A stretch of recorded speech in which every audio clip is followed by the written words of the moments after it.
सुंदर कथा आती है कि एक भगवान जात पात नहीं देखते, जात नहीं देखते ना पात देखते हैं, कुछ नहीं देखते। एक रस खान जी महाराज थे जिनके पद आज भी वृंदावन में गाए जाते हैं। रस खान जी महाराज वो एक दिन आए पान के दुकान पर और पान लिया, खाने लगे। उन्होंने देखा सामने भगवान कृष्ण की फोटो लगी हुई है। तो वो खान जी ने कहा कि ये फोटो किसकी है? तो कहा ये है भगवान कृष्ण की। अच्छा, इनकी माता कौन है? तो कहा यशोदा मैया। कितनी ध्यान नहीं रखते इसकी मैया, देखो ना इसको चप्पल नहीं पहनाई है, इतने बड़े बड़े वनों में घूमता है कि कांटा चुभ गया तो कहीं कांटा चुभ गया तो कहा मैं इसे चरण पादुका पहनाऊंगा। तो आज रस खान जी महाराज चरण पादुका लेकर कहने लगे भगवान कहाँ मिलते? तो कहा वो वृंदावन में मिलते हैं। तो वो जहाज में बैठे और वृंदावन गए। वृंदावन की गलियों में वो सबसे पूछते हैं बताओ कहाँ मिलेंगे श्याम। वो रस खान जी महाराज वृंदावन में जाकर सबसे कहने लगे कि कहाँ पे मिलते हैं वो श्याम, जरा बताओ। तो कहा कि वो बांके बिहारी का मंदिर है ना, वहां पे हमें श्याम मिल जाते हैं। तो वो चरण पादुका, वो चरणों की जो पादुका होती है भगवान के हाथ में लेकर मंदिर में गए। मंदिर में गए जब तो मंदिर के बाहर रुकते हैं, उन्होंने देखा कि ये खान जी कहाँ जा रहे हैं अंदर। तो रोक दिया, मंदिर में क्यों जा रहे हो? बाहर बैठा दिया और कह दिया तुम्हारी जात दूसरी है, तुम नहीं जा सकते। वो बैठे बैठे सोचने लगे अरे उसकी मैया है ना कभी बाहर तो भेजेगी, उसकी मैया जब कभी ना कभी बाहर भेजेगी तब उसको पिला दूंगा। आज सुबह से शाम हो गई है लेकिन भोजन तक नहीं किया, ना पानी पिया है। बस वो मंदिर के बांके बिहारी मंदिर के बाहर बैठकर इंतजार कर रहे हैं कि कन्हैया आएगा, कान्हा आएगा और उसको मैं चरण पादुका दूंगा। ये सच्ची घटना है रस खान जी महाराज की, जिनकी महिमा उनके पद आज भी गाए जाते हैं। वो रस खान जी महाराज आज मंदिर के बाहर बैठे हुए, भाव कैसा है कि उसकी मैया भेजेगी बाहर, मैं पिला दूंगा। इतने दूर से क्यों आए हैं कि उसकी मैया उसे चरण पादुका नहीं पिनाती, इसलिए मैं उसे चरण पादुका पिनाने के लिए आया हूँ। रसखान जी महाराज बाहर बैठे हुए हैं, ना पानी पिया ना एक अन्न का दाना लिया है, कोई नहीं दे रहा था। इतने में शाम हुई, शाम से रात हो गई और रात से धीरे धीरे दिन भी होने लगा। 2 से 3 बज रहे थे और जगह जगह बस रोए जा रहे हैं और कह रहे हैं कि कोई तो बताओ कि मेरा श्याम किधर मिलेगा, कोई तो बताओ कि मेरा कहाँ पे श्याम मिलेगा। और बैठे बैठे रो रहे हैं। इतने में भगवान कृष्ण आज बांके बिहारी का पट खुलने से पहले वहां पर आए और उन्होंने आज रसखान से कहा कि बाबा हमारी मैया ने हमको बाहर भेज दिया, बताओ क्यों बुला रहे थे? तो रसखान जी कहते हैं कि अरे बेटा मैं इतनी दूर से इसलिए आया हूँ कि इतना सुंदर है तू, इतने सोने वोने पहनता, अमीर बाप का बेटा है तू। भाव देखना, भगवान को नहीं जान रहे, क्या कह रहे? तो अमीर बाप का बेटा है और तेरे को कुछ हो गया तो फिर हम क्या करेंगे तेरी? हमने चित्र देखा था पान के मंदिर में, पान जो खिलाता है उसमें हमने पान के दुकान में देखा था। तो तू बड़ा, तुझे लोग जानते हैं, तुझे कुछ हो गया पैर में तो क्या करेंगे? तेरा पैर काटना पड़ेगा, इसलिए इतने दूर से आया हूँ मैं।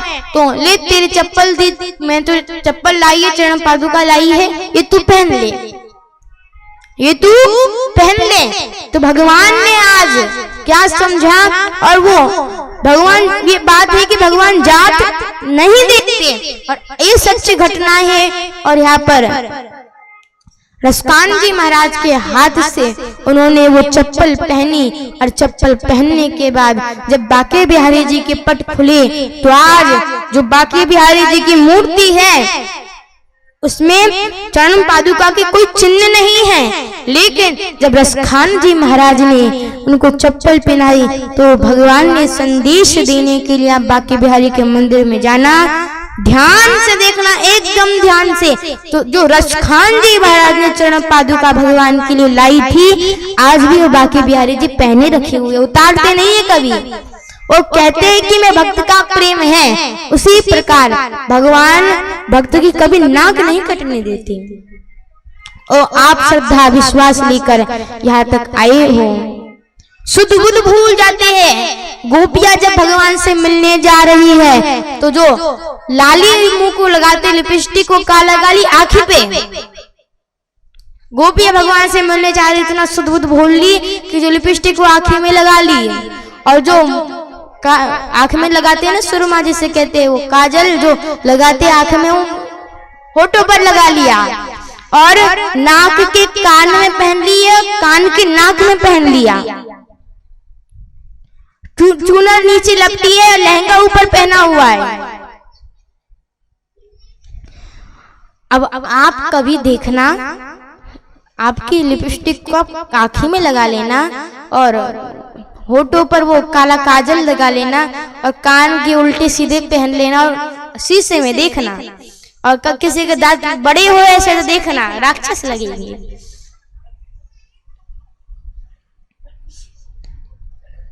तो ऐसे शुद्ध भूल गई है गोपियां आज। पुराने जमाने में कहते थे कि आप पुराने जमाने में वो दीवार पर गोबर लेपते थे, उसमें चमकी लगाते थे और चमकी लगाने के बाद कहते थे कि हिरणों के बड़े बड़े दांत रे तेरी मैया कूटेगी। इसका मतलब है कि जो अब देखिए बहुत पुरानी बात हो चुकी है, आज तो उसे कोई समझता भी नहीं है। क्यों, किस लिए नहीं समझता? मोबाइल के कारण। मोबाइल की जो नशा लग गया है तो पुरानी जो पद्धति को हम भूल गए हैं। मोबाइल सुबह सुबह बिस्तर से उठे कि मोबाइल देखेंगे। आज बिहार में एक लड़के ने रात भर में 5 करोड़ रुपए कमा लिए। कैसे कमाए? देखिए, लिंक में गए, फिर वो आईडी डालिया, डालते डालते 5 करोड़ रुपए का देखते देखते खुद के पैसे खाली हो गए। तो बीमारी ऐसी मोबाइल की लगी हुई है जिससे हम पुरानी पद्धति को भूल गए हैं। आप यदि अपने देखना कभी भी कि जल से क्या बनता है, जल से करंट भी बनते हैं, पानी जो जल होता है उससे करंट भी बनता है, बिजली भी बनती है, और बिजली बनती है तो उससे अनेक चीजें भी बनती हैं। उसी प्रकार जैसे आप कूलर को देखोगे, कूलर किससे चलता है? बिजली से चलता है कि नहीं? बिजली से कूलर, तो कूलर में बिजली नहीं होगी तो वो ठप रहेगा, चलेगा नहीं। उसी प्रकार अपने जीवन, ये मन को, शरीर चाहे कुछ ना हो, मन को कूलर के समान बना दो। कैसे कि मन, कूलर को बिजली की जरूरत है तो भगवान के पास जाकर कहो कि जैसे कूलर को बिजली की जरूरत है, वो बिजली के बिना नहीं चल पाता, तो ये तुच्छ मन भी हमारा कूलर के समान है, ये शिव की भक्ति के बिना नहीं चल पाता है, ये शिव की भक्ति के बिना नहीं चल पाता। ऐसे मन को बना लो कि वो शिव की भक्ति के बिना कैसे भी चलता नहीं है। तो शिव के पास जाकर प्रेम समर्पित करो, उनको भक्ति समर्पित करो। ऐसे रसखान जी महाराज ने आज भगवान की सुंदर स्तुति करी है। सुंदर स्तुति करने के बाद भगवान ने यहाँ पे रसखान जी महाराज को दर्शन दिया। दर्शन देने के बाद सुंदर कथाओं को सुनकर आते